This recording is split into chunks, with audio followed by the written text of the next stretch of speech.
Assalamualaikum warahmatullahi wabarakatuh. Apa kabar anak-anak semuanya?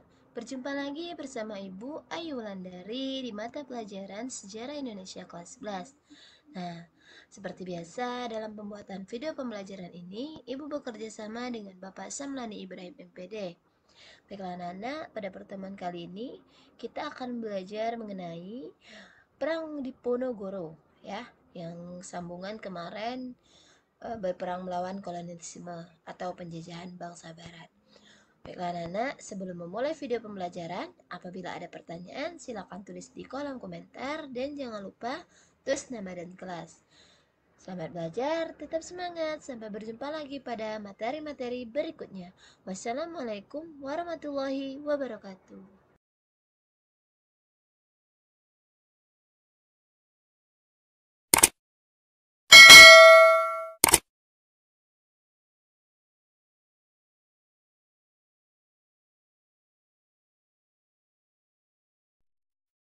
Baiklah anak-anak, kita sama-sama belajar mengenai Perang Diponegoro tahun 1825 sampai 1830.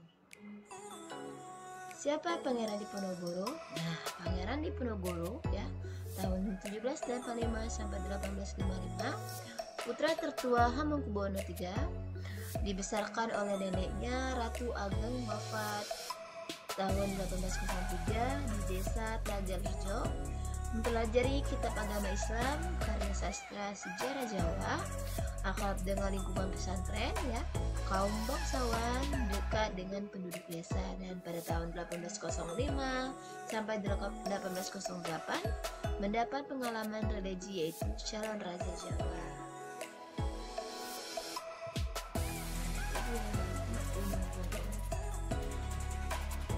Perang Diponegoro tahun 1825 sampai 1830 ya, eksternal yaitu yang pertama intervensi kerajaan atau vasal bawahan berlaku sejak zaman Daendels ya, pada tahun yang kedua pada tahun 1811 Daendels menghapus sistem sewa tanah di pesisir secara sepihak dan mengurangi pendapatan kerajaan, padahal sudah berlaku sejak tahun 1746. Internal kerajaan yang pertama, pergeseran adat dan budaya keraton, yaitu kemerosotan akhlak, di mana mabuk dan menggunakan opium ya, pelanggaran asusila dan masuknya budaya barat yang merusak. Nah, itu ya. Yang kedua, persengkokolan dan korupsi merusak ketahanan dan kestabilan kerajaan rakyat. Kerajaan menerapkan sistem sewa tanah, di mana kerajaan menerapkan sistem sewa tanah, rakyat menjadi tenaga kerja paksa. Dan yang kedua, perbedaan status sosial, di mana rakyat dengan pejabat kerajaan, pribumi dengan kolonial, serta penarikan pajak. Bangsawan membutuhkan uang dan menyewakan tanah serta kepada pengusaha swasta. Pengusaha pun ya, tanah diolah menjadi perkebunan oleh pengusaha dan dikelola menjadi atau ditanam seperti nila, tebu dan lada. Sistem feodal dan pengelolaan dan diolah oleh lahan rakyat ya. Pengusaha tinggal di sekitar kebun, tidak menghargai budaya setempat, dan tindakannya pun asusila, mabuk-mabukan dan opium.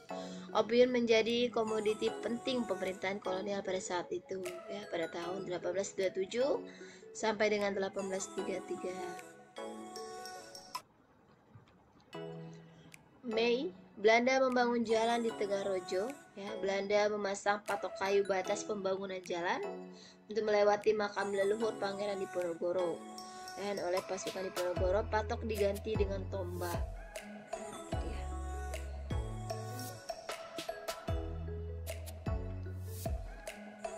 Pertahanan di Selarong pada 20 Juli 1825, di mana pengikut Pangeran Diponegoro berkumpul di Tegalrejo dan Belanda pun menyerang.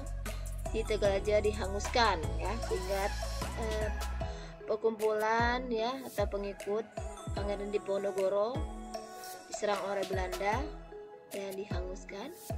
Pangeran Diponegoro dan pasukan serta keluarganya menyingkir ke Bukit Selarong beserta keluarga, anak-anak dan orang tua pun diamankan di Dekso dan didukung 15 pangeran dan 41 adipati. Tujuan khususnya yaitu 1823 Gubernur Jenderal van der Kesteren pada tahun 1816 sampai 1826 menghapuskan sewa tanah. Dampaknya bangsawan harus mengembalikan uang muka pada para pengusaha, kehilangan sumber pendapatan dan keharusan membayar uang untuk uang muka menjadi alasan para bangsawan ikut dalam perang. Dia ya, mengapa para bangsawan mau membela Pangeran Diponegoro? Itu dia tujuannya. Nah, mengatur strategi di Selarong, di mana yang pertama merencanakan serangan ke Keraton Yogyakarta dengan mengisolasi pasukan Belanda dan mencegah masuknya bantuan dari luar. Yang kedua, mengirim kuris kepada para bupati atau ulama agar mempersiapkan peperangan melawan Belanda. Yang ketiga, menyusun daftar nama bangsawan, siapa kawan dan siapapun lawan. Yang keempat, membagi kawasan Kesultanan Yogyakarta menjadi 16 mandala perang dan mengangkat para pemimpinnya. Ya, keberhasilannya banyak kota berhasil ditaklukkan, serta Yogyakarta, Surakarta, Banyumas, Kedung, Pekalongan, Semarang, Rembang, Jawa Timur. Serta Pangeran Diponegoro diberi gelar Sultan Abdul Hamid Heru Cokro atau Sultan Mangdul Hamid Heru Cokro yang pun berhasil ya. Ini dia ya, dengan pangerannya yang dipimpin oleh Yogyakarta, dipimpin oleh Pangeran Adinegoro ya. Bagelen Pangeran Suyokusumo dan Tumenggung Rekso Projo, Kedu Kiai M. Anfal dan Mulyo Sentiko serta Kiai Hasan Basri, Lewanu Pangeran Abu Bakar dan Pangeran Muhammad, Kulon Progo Pangeran Adi Suryo dan Pangeran Sumonegoro, Yogyakarta bagian utara Pangeran Joyokusumo, Yogyakarta bagian timur Surjonegoro, Sumodiningrat dan Suronegoro, Gunung Kidul Pangeran Singosari, Pleret Kerto Pengalasan, Pajang Warso Kusumo dan Martoloyo, Sukowati Tumenggung Kartodirjo dan Mangunegoro, Powong Tumenggung Gajah Ternolo, Langon Pangeran Netobroto Projo dan Serang Pangeran Serang. Itu dia para pemimpinnya. Nah, Belanda dengan dipimpin oleh Jenderal de Koks di bawah Selarong, yaitu Letkol Flores ya, Tegal dan Pekalongan, Letkol Dil Banyumas. Yang Belanda ya anak-anak. Pusat pertahanannya pindah ke Dengso ya, dipimpin oleh Ali Basa Sentot ya, Ali Basa Sentot Prawiro Dirjo pada tahun 1826 menang di Kulon Progo dan sekitarnya. Sedangkan Pangeran Singosari menang di Gunung Kidul, Tumenggung, Suronegoro dan menyerang ke benteng di Prambanan ya, Kerto Pengalasan, itu mempertahankan pertahanan di Pleret.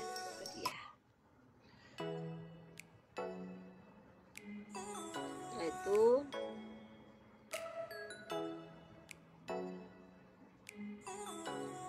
penyerahan pasukan Sentot Prawirjo Dirjo yaitu Sentot Prawiro Dirjo dibujuk untuk berdamai dengan bantuan Arya Prawiro Diningrat, yaitu pada tanggal 17 Oktober 1825 dengan isi perjanjian Imogiri, yaitu yang pertama Sentot Prawiro Dirjo diizinkan untuk tetap memeluk agama Islam.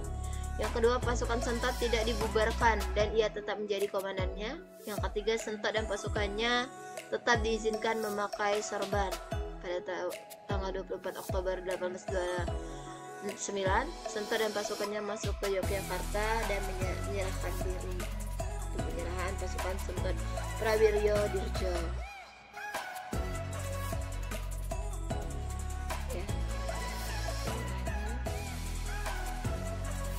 Yaitu perlawanan di Bali ya, yaitu Huskus Kopman Prancis. Di Bali terdapat banyak kerajaan, itu sudah ada kontak sejak masa Dendels Belanda. Pemuda Bali akan dijadikan tentara, Greb Semolier misi ekonomi, yaitu misi ekonomi Stahukus Kopman, yaitu misinya politik, dengan menjalin perjanjian dengan beberapa penguasa di Bali. Yang pertama yaitu dengan Raja Badung pada 28 November 1842, Raja Karangasem pada tanggal 1 Mei 1843, Raja Buleleng 8 Mei 1843, serta Raja Klungkung 24 Mei 1843, Raja Tabanan pada tahun 22 Juni 1843. Penghapusan hukum tawan karang. Nah, ini dia penghapusan hukum tawan karang.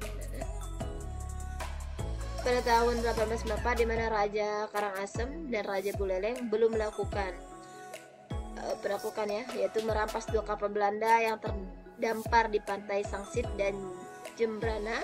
Belanda menuntut ganti rugi. Nah, Raja Gusti Ngurah Made Karangasem menolak. Nah, persiapan perang pun dimulai, yaitu Raja Gusti Ngurah Made Karangasem dan Patih Ketut Jelantik, yaitu mempersiapkan prajurit dan pos pertahanan serta mendapat dukungan dari kerajaan Karangasem dan Klungkung. Dan pada 27 Juni 1848 disiapkan ya 1.700 pasukan darat dan pasukan laut oleh Belanda untuk menyerang Belanda. Setelah itu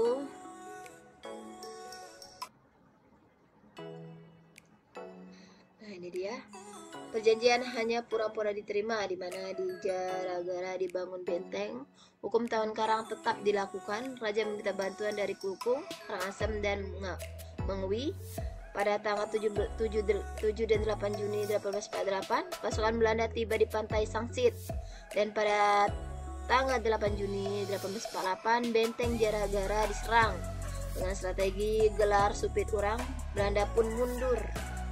Dan pada 18 April 1849, pasukan Belanda menuju Jagaraga. 15 April 1848 benteng Jaragara diserang, dan pada tanggal 16 April 1848 berhasil diambil alih. Nah, apa nilai di balik perang Kukutan ini? Ini namanya perang Kukutannya, di mana Raja Buleleng dan Patih Ketut Jelantik meninggal saat mempertahankan diri, dan Klangseng Klungkung ditaklukkan. Perang Banjar itu Kesultanan Banjarmasin pada abad ke-19, di mana wilayahnya yaitu meliputi Kalimantan Selatan dan Kalimantan Tengah, berpusat di Martapura. Keunggulannya strategis dalam perdagangan, komoditinya yaitu emas, intan, lada, rotan, dan damar. Awal kontak dengan Belanda yaitu pada tahun 1817 dengan perjanjian antara Sultan Banjar atau Sultan Sulaiman dengan Belanda, yang isinya Sultan Sulaiman harus menyerahkan wilayah Dayak, Sintang, Bakumpai, Tanah Laut, Mandawai, Kota Waringin, Lawai, Jalai, Pigatan, Pasir Kutai, dan Berana. Dan pada 4 Mei 1826 perjanjian Sultan Adam Al-Wasik dengan Belanda, yang isinya di mana wilayah kesultanan tinggal daerah hulu sungai, Martapura, dan Banjarmasin, dan wilayah pun menyempit.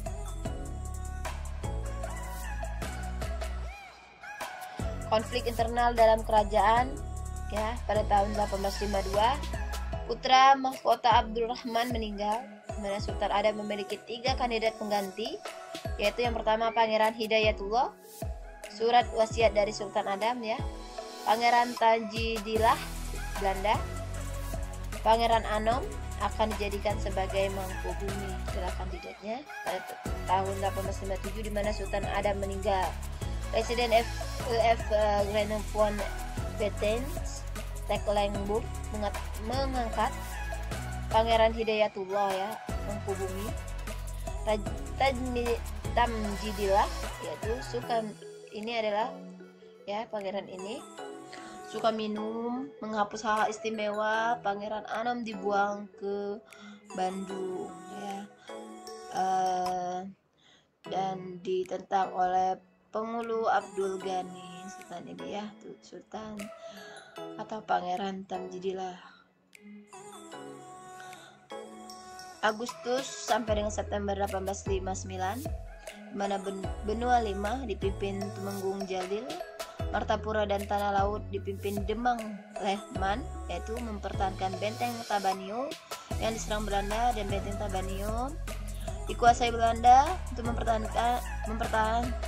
pertahanan dipindah ya di benteng Gunung Lawak Tanah Laut. Sungai Ai Barito dipimpin Pangeran Antasari. Gelar penembahan Amruddin Khalifatullah Mukminin ya pada Agustus sampai Septembernya tahun 1859. Perjuangan Banjar September 1859, di mana pertemuan di Kandangan yang hasilnya yang satu pemusatan kekuatan perlawanan di Amuntai, yang kedua membuat dan memperkuat pertahanan di Tanah Laut, Martapura, Rantau, dan Kandangan, yang ketiga Pangeran Antasari memperkuat pertahanan di Dusun Atas, dan yang keempat pengusaha tambahan senjata. Dan Belanda memperkuat pasukan, membangun dan memperkuat perbentengan di Tapai, Benteng Munggu Tayor, Benteng Amawang, dan Kandangan, Haram Mayarang Wajah sampai Kaputing. Pangeran Hidayatullah dibantu dengan Lehman berjuang di wilayah Amuntai dengan pusat Barabai dan kalah kekuatan, di mana pasukan ditarik mundur ke Gunung Madang. Ya, Belanda menyerang ya. Belanda dipimpin oleh GM Verstijk, pasukan infanteri dari batalion 7, 9, dan 13 dan 100 orang petugas pembawa perlengkapan perang dan makanan. Mereka pun menyerang dan kalah kekuatan, di mana pasukan ditarik mundur ke Gunung Madang dan pertahanan ditembus, yaitu dinamakan perang gerilya. Pada 28 Februari 1862 berhasil ditangkap dan diasingkan ke Cianjur, Jawa Barat. Nah, itu dia. Yang ketujuh, Aceh berjihad, mana pada 1873 sampai 1912. Latar belakangnya Syahid atau menang perang Sabil. Keunggulan Aceh, di mana lokasi strategis, pusat perdagangan, daerah luas dan komoditi melimpah, yaitu lada, hasil tambang dan hasil hutan. Wilayah yang berdaulat, perdagangan internasional, Inggris, Prancis, dan Amerika, serta pada 1880 diketahui Aceh memiliki minyak. Dasar kedaulatan yaitu Traktat London 17 Maret 1824, di mana Inggris dan Belanda, yang isinya Belanda mendapatkan kembali tanah jajahannya di Kepulauan Nusantara, namun tidak dibenarkan mengganggu kedaulatan Aceh. Upaya mewujudkan Pax Nederlandica, yang pertama menguasai seluruh pulau Sumatera serta membebaskan segala pengaruh dan intervensi negara asing, Inggris, Prancis, dan Amerika. Yang kedua memperluas akses seluas-luasnya bagi pengusaha swasta asing untuk melakukan kegiatan ekonomi di Indonesia, dan perkebunan serta pertambangan atau kebijakan pintu terbuka.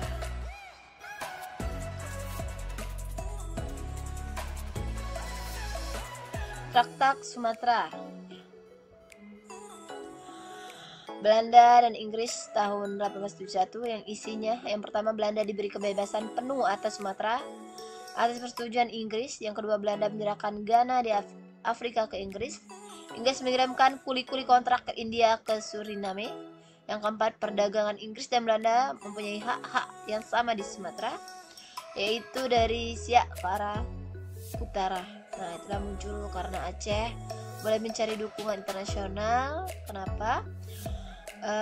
Karena itu Traktat Sumatera.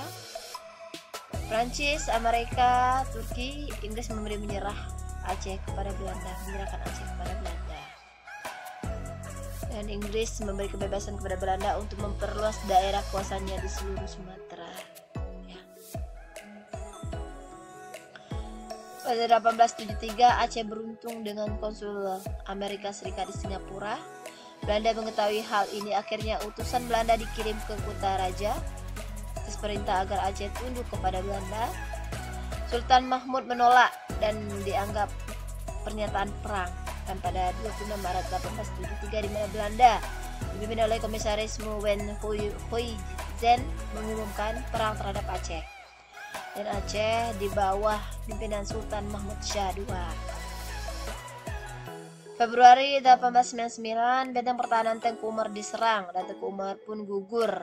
Perjuangan dilanjutkan oleh Cut Nyak-Din. Pada 1803, Sultan Ibrahim Mansur Shah menyerah dan di istana Kumala dikuasai. Sultan Mahmud Daud Shah melakukan perang gerilya, di mana Belanda licik dengan menangkap istri Sultan, dan pada 1903 Sultan pun menyerah. Cara yang sama dilakukan untuk menangkap Panglima Pulen dan Tengku Raha, istri ibu dan anak ditangkap. Pada 16 September 1903 Panglima Pulen pun menyerah.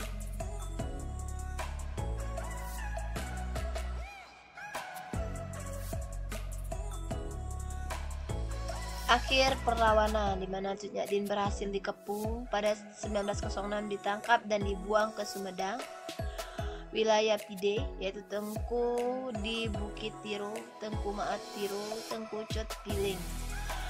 Wilayah pesisir utara dan timur Aceh, yaitu Tengku Ben Pirak, Tengku Cik Tinong, Tengku Cut Nyak Mutiah, dan mereka pun mati karena ditembak.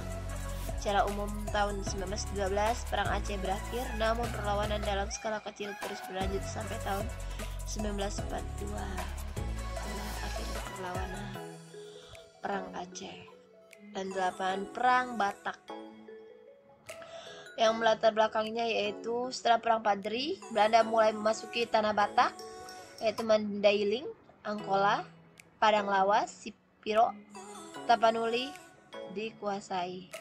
Penyebaran agama Kristen mulai ada, yaitu di Sisingamangaraja mengambil tindakan tegas dengan adanya perang penyebaran agama Kristen ini, di mana mengusir para Zending, pembakaran pot Zending di Silindung, dan pada 8 Januari 1878 dijadikan alasan Belanda untuk menduduki Silindung.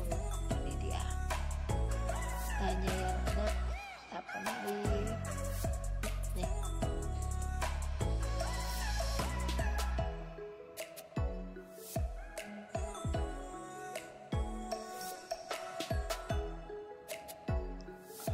Belanda di Silindung terus memperluas kekuasaan, di mana di bawah pimpinan Kapten Sykes-Helton menyerang Bahal Batu, ya. Dan di Batak pun di bawah pimpinan Sisingamangaraja 12 mempertahankan Bahal Batu, ya. Siapa yang menang? Nah, di mana di Batak ini mempersiapkan benteng alam, membuat pagar keliling dari tanah dan batu. Luar tembok ditanami bambu berduri dan selokan keliling. Nah, siapa yang menang anak-anak antara Belanda dan Batak? Nah, Badarudin versus Jamaluddin pada tahun 1811, di mana kapitulasi Tuntang ditandatangani. Belanda takluk kepada Inggris. Sebagai pasukan Belanda masih ada di Palembang, Inggris berkonsentrasi di Jawa. Badarudin menyerang pasukan Belanda di Palembang. Serta pada 1812 Inggris menyerang Palembang dan menjarah istana, dan adik Badarudin dinobatkan menjadi sultan dengan gelar Sultan Ahmad Najamuddin. Badarudin kemudian menyerah dan residen Inggris di Belanda. Mengangkat kembali menjadi sultan ditentang oleh Raffles. Kondisi terus berlanjut sampai konvensi London pada 1814. Ini pasca konvensi London pada 1818, di mana mengirim pasukan ke Palembang, dikalahkan oleh pasukan Badarudin, dan pada 1821 4.000 tentara kembali dikirim dan Badarudin ditangkap dan diasingkan ke Ternate. Dan putra sulung Raja Najamuddin diangkat menjadi Sultan Ahmad Najamuddin pada 1821 sampai 1823, dan pada 1823 Kesultanan Palembang dihapus. Ahmad Najamuddin melawan. Pada tahun 1824 menyerang, dan 1825 menyerah, diasingkan ke Manado. Nah, mungkin cukup di sini saja dulu pertemuan kita pada hari ini, anak-anak. Apabila ada pertanyaan, silakan tulis di kolom komentar. Jangan lupa tulis nama dan kelas. Ibu akhiri, wabillahi taufiq wal hidayah. Wassalamualaikum warahmatullahi wabarakatuh.